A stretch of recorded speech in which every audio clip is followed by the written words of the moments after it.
Well, the book that I'm supposed to talk about today is Splinterlands. This book is a short novel. It is just a 150-page long novel, but it's very dense in the sense that if I have to use this expression, this is kind of like a dystopian work. Now, dystopia is the opposite of utopia, and utopia has a very long tradition, particularly in the Western tradition. It has a very long history. The first book that appeared, it appeared in 1516, written by Sir Thomas More. It was called Utopia. Now, even before that, we have many philosophy students here. Plato's Republic, that too is an effort with a similar intent. Discussion of an ideal society, that what sort of a society, what sort of traits should exist in an ideal society. Now, that's called a utopia, an ideal world.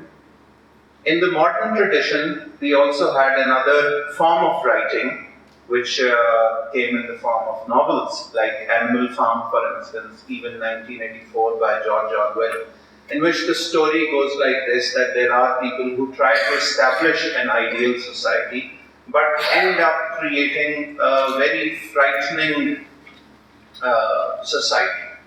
So that tradition is then called, or that kind of writing is called dystopian writing. So this is an example of that, but it's very relevant. So probably towards the end, I'll briefly talk about it, or through question and answer, we can also discuss this, that why did I choose this book, Splinterlands, because it's also very relevant. It's not written by a Pakistani or a South Asian writer. It's written by an American writer, and he is not a popular writer in the sense that we have, for instance, Paulo Coelho, or we have Dan Brown, or we have other popular writers. He belongs to a think tank, which is Institute of Policy Studies. And incidentally, I just realized that we held a session on Iqbal Ahmed, the great Pakistani intellectual who lived in the US, who taught there, and who also inspired public intellectuals like Edward Said and others. Even Noam Chomsky is all praise for Iqbal Ahmed. Iqbal Ahmed also worked for this institute, Institute of Policy Studies. Now, he is also a director in Institute of Policy Studies, but he has written this short novel, Splinterlands. Now, first of all, the title itself. Splinter, as you all know, it simply means when something breaks up into small, sharp parts, we call them splinters. It's a noun, it's also used as a verb, so something can splinter, so it can break up into small parts. Splinterland, because the world which is described in this novel, it has become Splinterland. There is no longer a global vision, there is no longer shared common goals. All the countries of the world and all international systems have broken up. So it's the story of that kind of world. When the story begins, so first of all, I'll offer you a brief summary of the novel, what happens in the novel. I'll go until the end. And of course, you can also take it as spoiler alert, because I'll tell you the complete story, what happens at the end. And after that, I will be talking briefly about some of the themes which are present in the novel, how is it relevant to us, what kind of takeaway points we can get out of it. And I will also share a few excerpts, just brief sentences and paragraphs from the novel itself. And I'll try to wind up, hopefully, within the next 25 or so minutes. So the novel, when the novel begins, it's written in the first person narrative. So the character who narrates the story is Julian West. Now, Julian West is a historian, and a more technical word for it is geopaleontologist, but I will not go into that detail. So he's a historian, and we get to know through the narrative that he wrote a book in 2018 which was called Splinterlands. And the book was an instant hit. Now when he's narrating the story, at that point in time, the year is 2050. So it is future. Now he is in 2050 and he is thinking about the past, 2018, when his book Splinterlands appeared, in which he had predicted what's going to happen to the world. And things had actually come true. And because of that, he had become a celebrity. And he was known all over the world as someone who had the foresight and who saw that the world is coming, the world is going to fall apart. So he was a celebrity of that sort. Now in 2050, he is commissioned by a corporation to travel all over the world, whatever remnants of the world exist. He is asked to travel throughout the world and write a report on how things are at the present moment. And that present moment is 2050. So from there the story begins. And Julian West tells us that he has 3 children and they are in 3 different continents. So he has a daughter, Aurora, who is in Brussels. So she is in Europe. Then he has a son, Gordon. Gordon is in China, in what we call Xinjiang. So he's there. And then the third son, Benjamin, who is in Africa, in Botswana. And then his ex-wife, she is in an American commune which is called Arcadia. So he decides that, all right, now since I have to travel all over the world, so he chooses to go to these cities where his children are and where his wife is. So he plans to go there. But it's not a usual travel, because we also realize that he is in a hospital bed and his body is plugged in with all these different tubes, and he is actually in a hospital, and he is going to travel virtually, because this is 2050. So it's going to be a virtual travel, and he will travel through. There will be an avatar. Those of you who have seen the movie Avatar, there is this mechanical body through which he's going to travel. But physically, he's going to be there in that bed. But the company which is sponsoring his travel, it's called CRISPR, it's a biotechnology firm. Now that company pays him to travel all over the world, all across Splinterlands, because it's no longer called the world. Now it's Splinterland. And then compile a report. So that's the beginning of the story. And then he begins his travel. Now, first of all, why has the world become Splinterland? Why has the world splintered? So we are provided with the reasons what happened. And by the way, we also should keep in mind that John Feffer, who is the author of the novel, he himself is a towering intellectual, and he belongs to this policy think tank. So he also knows what's going on in the world. So he extrapolates what's happening. For instance, if you've read today's newspaper, you probably would be familiar with what's going on in France these days, the protests that are underway for such a long time now.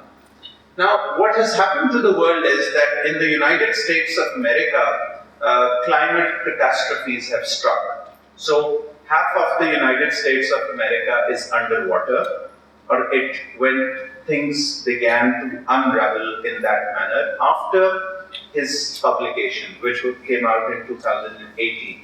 So around 2022, these environmental disasters strike, and half of the United States of America is underwater.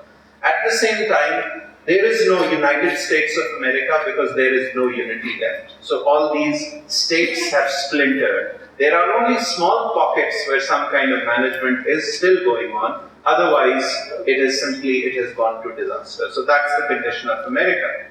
As far as Europe is concerned,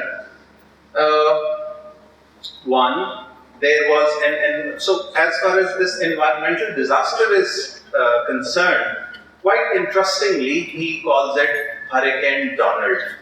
So he calls it Hurricane Donald. So of course, after Donald Trump. When the novel was written, Donald Trump had not actually won the presidency. But then during that period when he was giving book talks, Trump had won. So he named that environmental catastrophe Hurricane Donald. So that had struck the America. Afterwards, when we come to Europe, what's happening there is that there was economic meltdown in 2023. Because of that, there was economic strife, and austerity measures were adopted by the governments, which means that they were cutting down on their expenses. And because of that, there was mass unrest. So if you, for instance, cover the news, what's happening in France these days, it's a consequence of that. And at the same time, there was a great degree of xenophobia. Now, xenophobia is hatred for other people, hatred for another culture. So what happened in Europe was that they set up these very strong borders and they disallowed people coming into their own countries. So because of these factors, Europe also disintegrated. And small ethnic groups, they got more powerful, and the structure of the state, that somehow vanished. So this happened in Europe. As far as the rest of the world, Russia also underwent similar processes where ethnic disintegration happened. So it's a very grim picture of the world. As far as the Muslim world is concerned, you have lots of, so there is a caliphate which is emerging. Now all that's understandable. He must have written something of the sort. So there is a caliphate, and then there are once again jihadis, but you don't have those countries because Libya is gone, Syria is gone in the novel, and because of that there is this mass-scale disintegration. So then he goes to, first of all, he goes to his daughter Aurora in Brussels, and there the picture of Brussels emerged. She is an academic, she is a sociologist, so she's working there. And through this, we also know that European Union no longer exists. And instead of European Union is taken over by CRISPR International, which is a global corporation. So I'm very glad that students from political science and especially Center for South Asian Studies are here. So they would appreciate it more because it's about global politics as well. So European Union is gone, and instead of European Union, you have a global corporation which is managing the affairs of European countries. So he goes there, first of all, interacts with his daughter, and he's trying to assess, because Julian West is a character who is still very hopeful about the world. He still thinks that he's going to write a report about what's going on, and based on that, a few things might be reversed. So that is his motivation. But he's funded. Remember, I'm going to share with a final fact towards the end, that his trip is funded by CRISPR International. But Julian West himself is an honorable, hopeful man who still thinks that things can be reversed. So he goes there, he interacts with his daughter. Then he goes to Gordon. Gordon is in China, in Xinjiang. And there you have a pocket which is prosperous, but you have super rich people living there. So it's a kind of an Elysium. Poor people, they've gone to dogs, so there is no hope for them. So it's just the super rich who are there in Chinese territory. And in China, there is also a great Han uprising. Why does he call it Han uprising? In the past, they have similar uprising. In the past, they had. So there we had a great Han uprising against Communist Party of China. So it's not there, it's no longer there, and you have this kind of society there. So he interacts with them, his son is super rich, he's part of the super rich community there, and he is investing and things like that. But we get a picture that the ordinary people, they literally have no place, they can just go and die. They cannot survive in Splinterlands. Third, he goes to his son who is in Botswana, and he is an anti-jihadi fighter. So he interacts with them, and he's a kind of a revolutionary guy. So he meets him in very dramatic situations, interacts with him, and there is something that his son is hiding. So he doesn't tell him about it, but we get the idea that his son, whose name is Benjamin, he is hiding something from his father. His father is only interested in his assessment, what's going on in the world, how can we save it. And everybody tells Julian West that now there is no future of the world. So stop thinking like that, stop being an idealist. From there, the last journey that he makes is to his wife. And interestingly, the place where, and all these journeys, by the way, are virtual journeys. So he travels through an avatar while remaining in his own bed. Remember, it's 2050. So then he goes to his wife, his ex-wife, who's in Arcadia. Now it's interesting because Arcadia, the word itself, it's a Greek word originally, and it also means rural, pastoral existence. So when you live in a village, when you are close to nature, that is what you call an Arcadia. So she lives in a small commune where people grow food, there is organic food there, people live together, they decide on the basis of consensus. They do use technology, but technology plays a very minute role. So we also get the idea that somehow, despite all these advancements in technology, at the end you end up living close to nature. That probably is your ultimate salvation.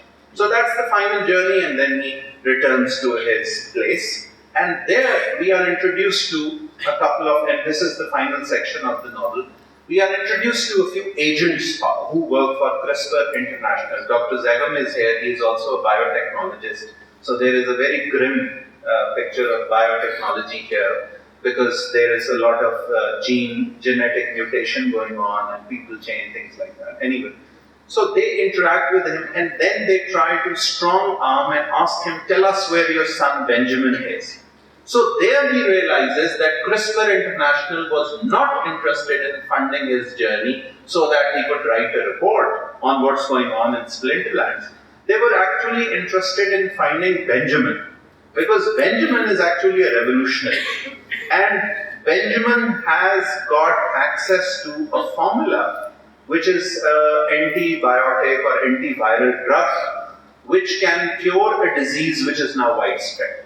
And the company fears that Benjamin is going to make it available for the rest of the world, or that Benjamin is going to blackmail the company so that the company gives similar drugs to people without costing them money. So ye sab fir har jagah inqilabi rehte hain jahan manzi chupe hue ho.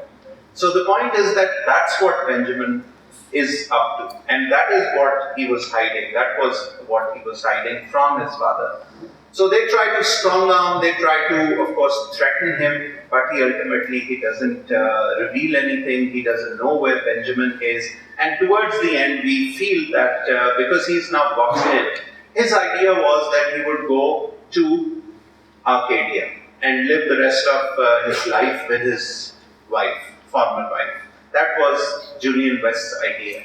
But he is not successful, because the company is not interested in paying him so that he can go and live in Arcadia. The company is interested in getting the whereabouts of Benjamin, because Benjamin and his team, they are working against CRISPR International, and they want to make available those formulas for the rest of the people for common benefit. So that's happening. So finally, what happens in the last section of the novel is that he unplugs all the tubes which are keeping him alive, and so all the monitors begin to beep in a kind of a symphony. Although it's a scene of death, but as a reader we feel it's also a sign of hope, because he feels that I'm not going to compromise with CRISPR International. But at the same time, another conclusion is that there is no hope for the future, because these huge corporations are going to survive, and these corporations have the destiny of the whole world in their own hands. So with this, the summary comes to an end. How much time do I have? Just 5. Oh, just 5 minutes. I'll just read a couple of excerpts from the novel, and it's a very interesting read. So for instance, I'll just skip this part because now we don't have that much time. So I will go to, so this is also about splintering. Alright, I'll just read this sentence. It goes like this, and this is Julian West talking about the world, and he says, empires, like adolescents, think they will live forever. In geopolitics, as in biology, expiration dates are never visible. As a result, it can be hard to distinguish growing pains from death rattles. When the end comes, it's always a shock.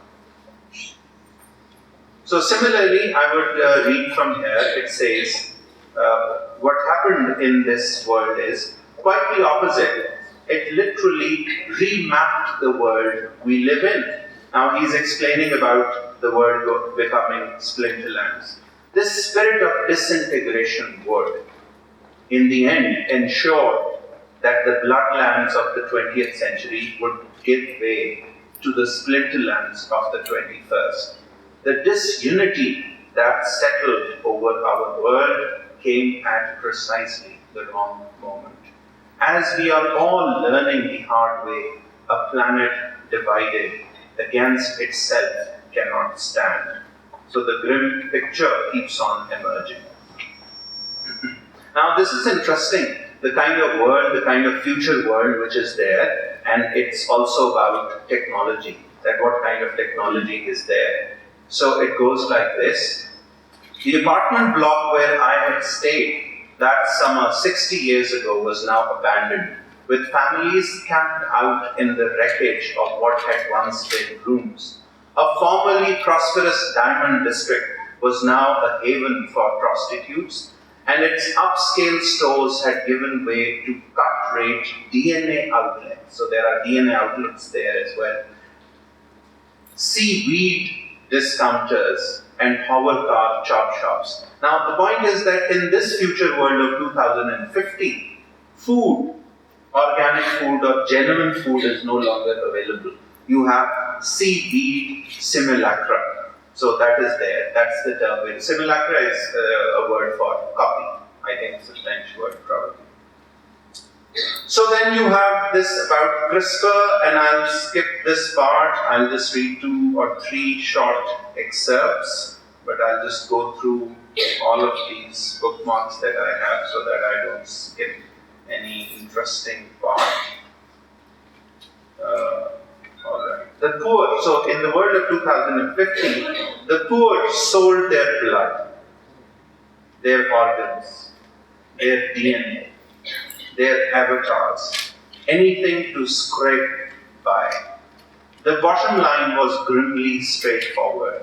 The forces that would have acted to countervail the competition of the market and the ravages of climate change gradually disappeared. Gone was the guiding hand of the government. Gone were the restraining pressures of morality. It was everyone for themselves, to each according to his and her avarice, from each according to his or her naivete. So it's a very grim word. A sentence, if you focus on this, to each according to his or her avarice, lalach, from each according to his or her naivete. कि जिसको लूटा जा सकता है, उसको लूट लिया गया है वहाँ पे उस सोसाइटी में. अच्छा, अब ये हुआ ऐसे एक मौके पे हमें पता चलता है. All of us are familiar with applications that we use in our phones.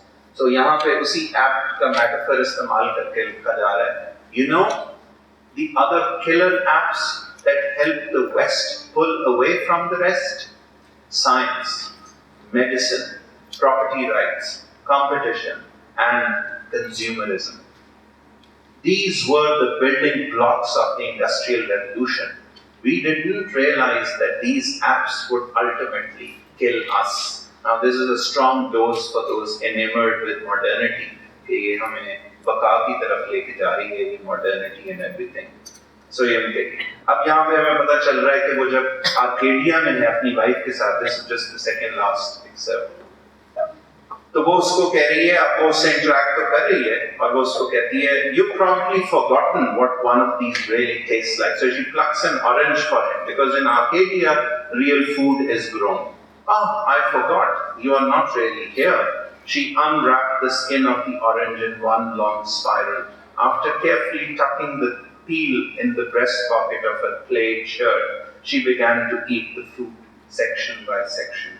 After she was halfway through, she said, now I only trust what is right in front of me. So that's also a critique of virtual reality and technology which enables virtual reality. With this, I go to the last excerpt, and I hope I've got it right, because this is where only today can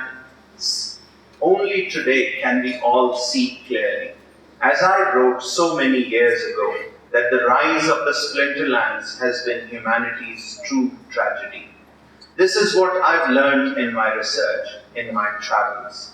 The inability of cultures to compromise within single states anticipated our current era. When multiplying nation states cannot compromise on a single planet to address our global scourges, The glue that once held us together, namely solidarity across religion, ethnicity, and class, has lost its binding force. We somehow lost the ability to intuit the common humanity that bound us together, regardless of our differences. But perhaps we can create those bonds again. Now, this is the final sentence. But perhaps we can create those bonds again, family by family, commune by commune, not on arid Mars, but in the few green pockets left on Earth. Thank you very much.